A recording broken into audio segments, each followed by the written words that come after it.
এই মদোদ্রম দ্বীপের আখ্যান শ্রবণ করলে পরিক্রমার পাঠ সমাপ্তি হয়ে যাবে।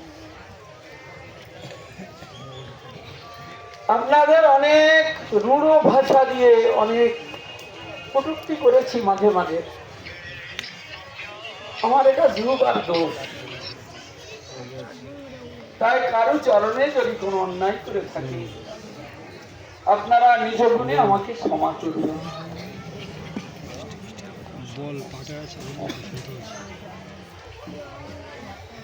এখন আমরা এই মদোদ্রম দ্বীপের আখ্যানে প্রবৃত্ত হলাম।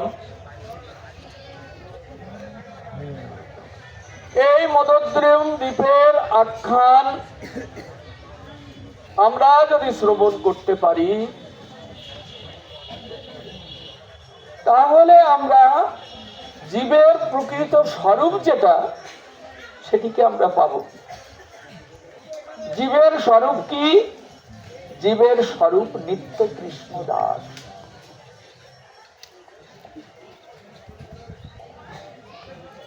এই স্বরূপটিকে আমাদের প্রত্যেকেরই গ্রহণ করতে হবে। আমি কৃষ্ণ দাস।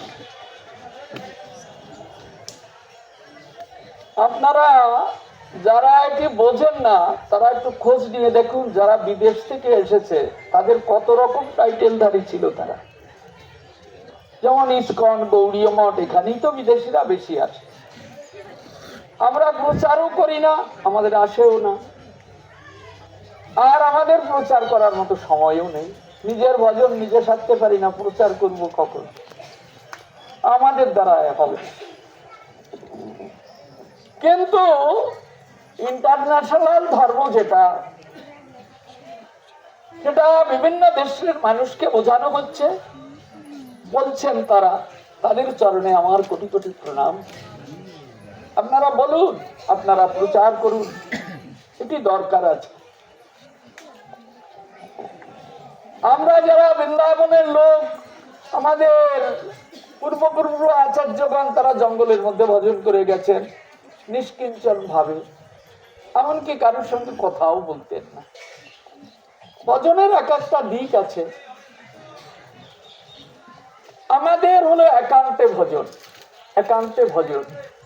এই জন্য যার যার নিয়ম নিষ্ঠা অনুসারে তিনি মন্দিরে সেবা, পূজা, নাম কীর্তন, পরিপাটি ইত্যাদি করে তার জীবনকে তিনি অতিবাহিত করছেন। যারা ধর্ম প্রচারী, যাদের ইচ্ছা লোক বাড়ুক সংখ্যায়, এই পথে আসুক, এটা সদ ইচ্ছা, ভালো, খুবই ভালো। দেখুন, তারা শাস্ত্র পড়ে তার কিছু সার নিয়ে তবে তারা ধর্ম প্রচার করছে। আর আমাদের মধ্যে অনেক গুরুদেব আছেন, বুঝানো সুঝানো নেই, দীক্ষা দীক্ষা দিয়ে ছেড়ে দিচ্ছেন। যে কবে মানুষ হবে তা আমি জানি। দীক্ষা পেলেই দীক্ষা হয় না। কেননা যদি নামে অপরাধ না থাকতো, তাহলে নাম দিলেই হয়ে যেত। সেখানে অপরাধ আছে, তাকে বুঝাতে হবে।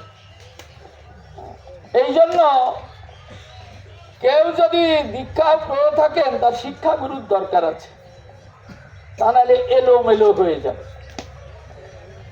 সেবায় 64 প্রকার অপরাধ আছে। এই অপরাধগুলি যদি গুরুদেব না বুঝান, তো বোঝার জন্য কারোর কাছে আশ্রয় গ্রহণ করতে হবে। তা নাহলে নাম অপরাধ যাবে না, সেবা অপরাধ যাবে না। এগুলি শাস্ত্র না পড়লেও কিছু বোঝা যাবে না। শাস্ত্রে কি বলছেন আমি একজনের কাছে শুনলাম, সেটা সঠিক নাও হতে পারে, হ্যাঁ, কিন্তু বস্তুত পক্ষে আমাদের মূল গুরু হলো শাস্ত্র। হ্যাঁ, মূল গুরু হলো শাস্ত্র। তো এই শাস্ত্র সম্পর্কে যিনি পরিপাটি রূপে যিনি নিজেকে গড়ে তুলতে পেরেছেন, তিনি শাস্ত্রজ্ঞ। এই জন্য কৃষ্ণদাস কবিরাজজি গুরু তাকে করতে বলেছেন, কিবা বিপ্র কিবা শূদ্র নাসিকেনে নয়, যেই কৃষ্ণ তত্ত্ববেত্তা সেই গুরু হয়। তাহলে গুরু হবে কারা? কৃষ্ণ তত্ত্ববেত্তা ব্যক্তিগণই গুরু হবে। সে কোন বর্ণে জন্মগ্রহণ করেছে তা দেখার কোনো দরকার নেই।